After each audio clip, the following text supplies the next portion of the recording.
For the past few weeks, I've been making a list of the mistakes I made when I started producing. I thought about the mistakes I made today. I thought about the mistakes some other people have corrected from me. And I came up with this small list of 6 errors that I'm going to talk about today. Because I think that the mistakes you make when you start making music and the mistakes you can make throughout your career are pretty much universal to everybody. So yeah, I'm gonna introduce myself in case you don't know me and you just found me through this video. My name is Martin. I'm a producer from Uruguay. It's a small country under Brazil and South America. I've been making beats for 6 years. I produce for a variety of artists. I have produced for Jace, SGPUS, Sway, Kanagdawus, Meshi Romeo. You might know the last three if you're from South America. But I have a channel on YouTube where I talk about music and I make tutorials on how to make beats. So I have 6 mistakes that I've written down. The first one is called Hoarding Plugins. The second one is Mastering. The third one is Overdoing. The fourth one is Networking. The fifth one is Loop List. And the sixth one is Be Open-Minded. Those titles might not tell you anything, but it's kind of a mess, my notes, but I kind of understand what I meant. So let's go from the first one to the last one, okay? The first mistake that I see universally almost every single producer that's starting to make beats doing is hoarding plugins, having way more stuff than they need. The truth is that when you start making plugins, I cannot speak today. The truth is that when you start making beats, you kind of feel like plugins are free because most producers out there, whether they're pro, whether they're amateur, whether they're just starting to make beats, they crack older plugins. It shouldn't be that way, but that's how it kind of is. No one wants to talk about it, but it's how it is. Most producers, they crack older plugins. It's not something you should do. Whenever you have the chance, you should buy all the plugins that you're using. You will be helping the developers of those plugins, and you'll be paying back for everything they've given you. But putting that aside, not talking about that, let's just steer away from that. I've seen many producers, me included, hoard plugins, download and buy way more plugins than they need. Me included, I bought like so many plugins that I don't even use today, okay? And the reason is that when you're new to music, or sometimes even when you're experienced, you go on YouTube and you see producers using, I don't know, Omnisphere to name a plugin. And you think, oh, I need that. If I want to sound like that, I need that. And the truth is that that's not true. It's way better to have a really small toolkit, a really small selection of the plugins that you know how to use, plugins that you know where every knob is located at, plugins that you know what every single thing does in them, plugins that you know how to make, like plugins that you know how to work with. There's a really, if you go to any studio and you're working with producers that are like actual pros at this, producers that have been doing this for years and years, if you check their computer, you'll see that they barely have any plugins. They have 10 plugins maybe for synths. You know what I'm saying? Like then generator plugins. Generator plugins is the term used for something that makes sound, not an effect plugin. Plugins that make sound. And that's because it's way better to have this really small toolkit, this really small selection of plugins that you have mastered, that you know what every single sound sounds like, that if you have a reference in your head, if you want to make something, you can transmit that idea through that plugin. And sometimes having more is less. And there's no better showcase of this saying than with plugins. Because if you have 50 plugins, first of all, you'll probably be using a fifth of them at most. You'll probably be rotating between the same plugins all the time. And you don't know how to use any of them.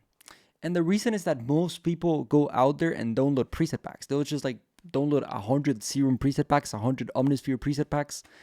And that's because they don't know how to use the plugin. And the way you'll get better at making music, the way you'll get better at producing, the way you'll get quicker and you'll have a better workflow is by mastering the plugins that you use, knowing how to use every single knob. And by buying plugins, that's also a limitation because you cannot go and buy 50 plugins because that will cost you a house.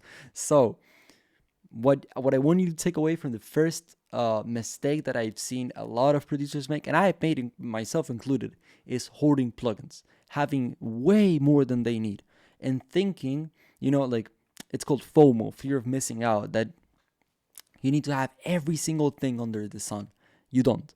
Learn how to master one plugin that adapts to your sound and your workflow, and by the time you have mastered that plugin, you'll be 10 times better. Your workflow will be 10 times better, and you'll have learned so much more than the other producer that has 100 plugins. You don't need them. Stop downloading plugins. Stop.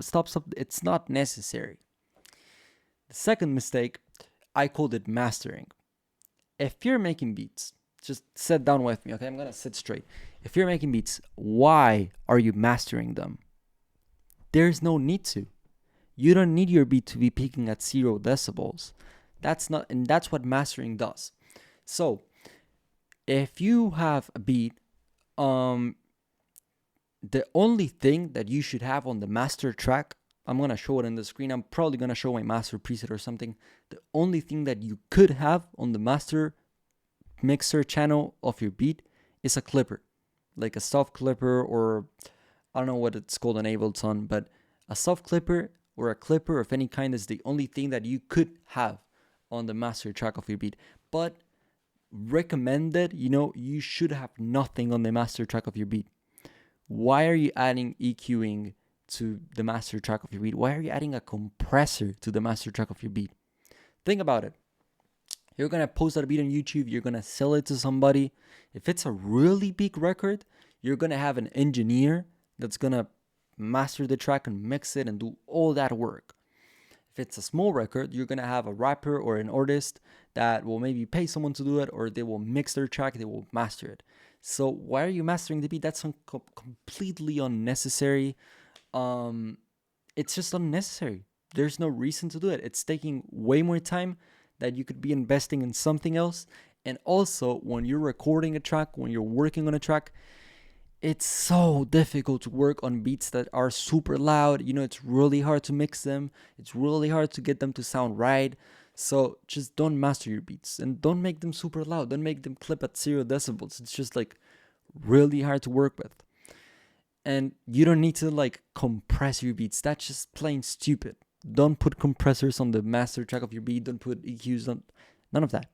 If you can, don't put anything on the master track. If you want, put a clipper. In my case, I put a clipper, but I don't put anything else.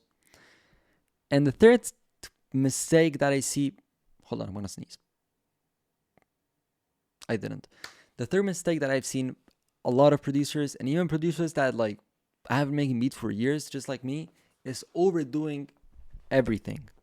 Over EQing, over compressing, over saturating, over everything. So if you alternate between these few drum kits, you have maybe 5 drum kits that you use all the time. I have one drum kit that I use. I have a lot more drum kits. I bought a lot of drum kits from my friends and producers that I like, and my friends, they send me their drum kits, and people that follow me, they send me their drum kits so I can use them. I only use my drum kits. That's it.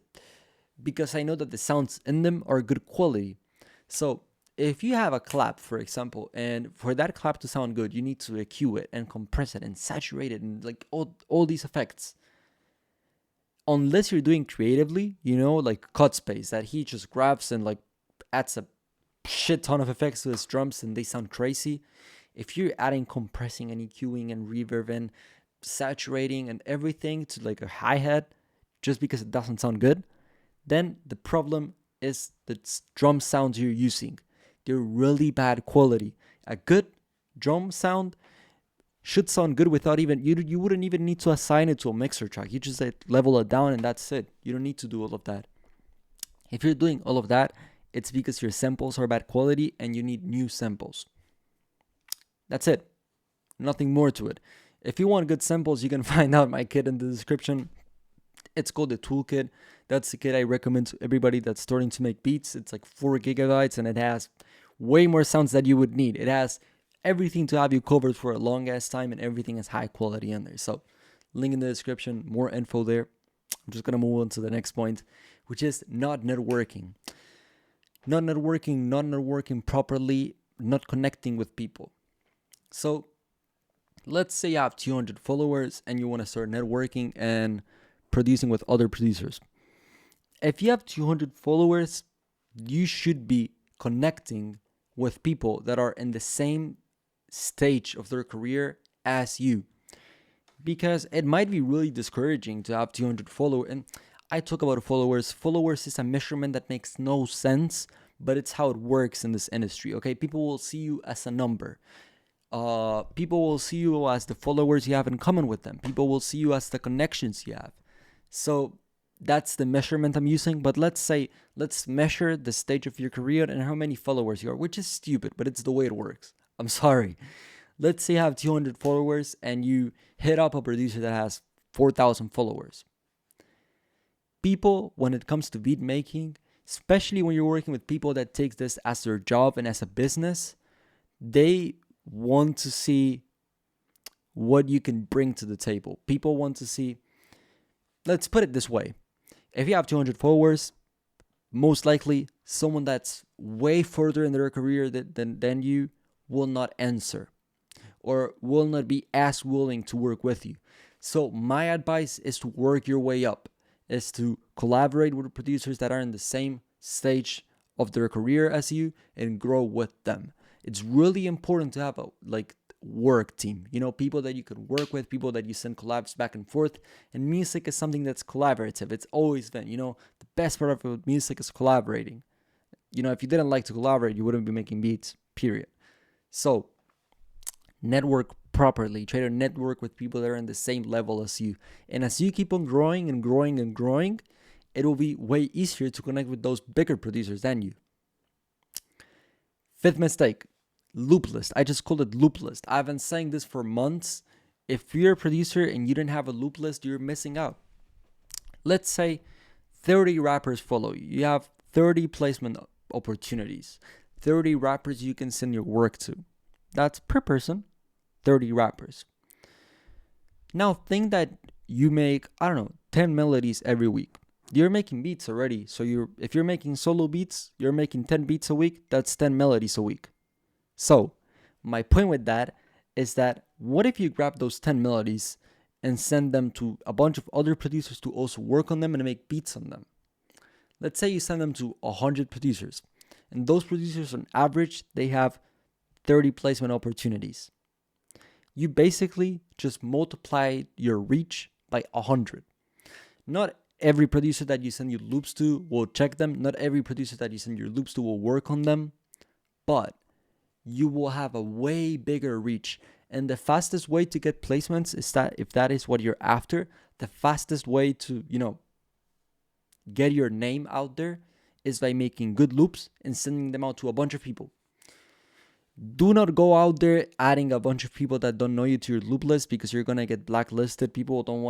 Sometimes people just don't want to work with you if they don't know you, and that's okay. Music is very personal. I'm someone that's open to working with everybody out there and everybody under the sun. If you send me a loop and it's good, I don't care if you have 20 followers or no Instagram account at all, I will work with you, and that's cool because I just make it for the music. But a lot of producers, they try to keep their name or protect their name and their sound and everything. So don't go out there, get an email scraper and email everything to everything you make to 500 producers, because that will not do it. But as I mentioned in the prior mistake, try to network with producers at your same stage. Make a loop list, send loops every week or every month to a bunch of producers that you like and that they know you, and start working with them. It's very important right now, at least in my opinion, to have a loop list. It will get you way further than working solo. And most of my placements that I've gotten have been either through my loop list or working on other people's loops through their loop list. So my advice is make yourself a loop list. You're already making 10 melodies a week. Why not send them to a bunch of other producers? It might be too much. It might be, it might require a faster workflow than the one you have currently, but you get used to it. Just jump into the water, try it. And the last mistake that I've seen even producers that have been doing this for 10 years make, is not be open-minded. And I wrote a little note between parentheses called critics are good. Sometimes you might take like someone telling you, hey, you're not doing this right, or you should change this, as personal, and as a critic, or as something personal. The only way that you're gonna get better is accepting the mistakes you make, acknowledging them, and working on them. So be open-minded. People all the time will tell you, the first time I tried to send beats to Isaiah TG, his manager told me something like, the drums suck, work on them. Or like the drums are like mid or blend or something like that. It was many years ago in 2020. And I was like, damn, I was really demotivated. I was kind of hurt by the comment. And then I realized that I was not being open-minded, and I needed to work on somebody, and I need to work on something, and I had somebody that had experience in the industry and in music telling me, hey, you need to work on this. And be open-minded. What people say to you, it isn't personal. If someone tells you that your drums suck, maybe the way that they said it could be a little harsh. We're not gonna debate that, but what they're trying to tell you is you need to work on this, and working on this will make you improve as a musician, so work on it. Be open-minded, accept other people's suggestions, accept other people's ideas. Don't take everything that everybody tells you personally, because it's not. They're just giving you a suggestion. So, be open-minded. Approach music open-mindedly. That's the best way you can do it, and it will save you a lot of headaches, and it will save you, just being angry. Don't be angry all the time. Being angry all the time is not good. You'll be an angry person, and nobody likes angry persons. You might turn into the red angry bird, the one that explodes. So don't explode. And yeah, I don't know what I'm even saying anymore. Those are the 6 mistakes that I see producers making. Either mostly newcomers, but some of those are like producers that have experience still make, especially the last one, not being open-minded.